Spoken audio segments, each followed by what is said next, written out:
Hello, this is Ryan Woodward recording a little demo and walkthrough of a basic D flip-flop that I've implemented on my Elbert V2 board from Namato Labs. It has a Xilinx Spartan 3A FPGA chip on there. And this was just, again, practicing, getting more familiar with using ISE, using Xilinx tools, and burning this into the FPGA using the configuration tool provided by Namato Labs. It's a very basic circuit, just implemented it in Verilog, where we have a few inputs and outputs.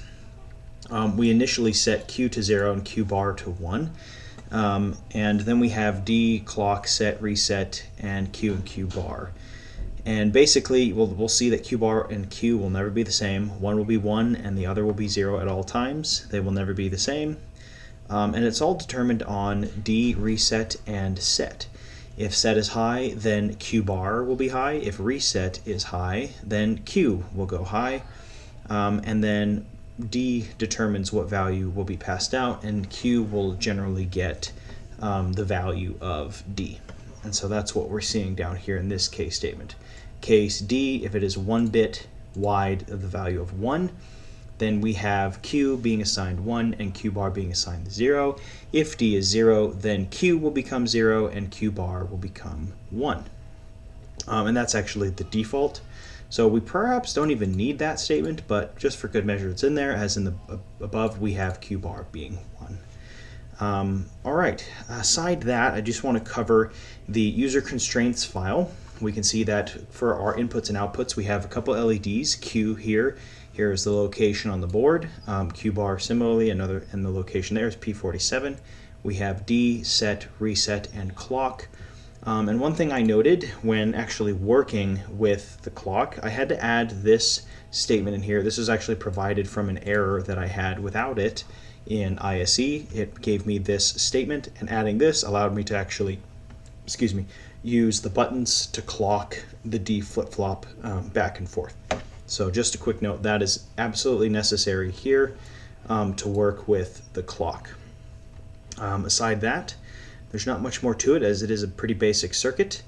But this is, ignore the fact that it's called the full adder. I've had some issues creating brand new projects, so I've been continually recycling an old project so that I didn't have to actually go back and adjust any settings. But alas, at least it works, and here is a demo of this circuit on the Elbert V2 board. All right, and here is a basic D flip-flop on the Elbert V2 board from Namato Labs. This is a Spartan 3A FPGA chip from Xilinx. And we have inputs D, reset, and set here on the right. They're all low currently. The remainder of the switches are high, but those are irrelevant. We have Q, which is the low LED, and Q bar, the high LED, and clock is this button right here. All right, so perhaps we want to set D high. We could then clock that and watch Q become high, or we can use the reset and clock that to have Q bar go back to high, or we could flip set to high and clock that way. And either way, if we have reset high, we'll put that back. And I don't think anything happens unless we have one of the switches high, and nothing does, so that's expected. All right, but here is that demo of a basic D flip-flop on the Elbert V2 board. Thank you.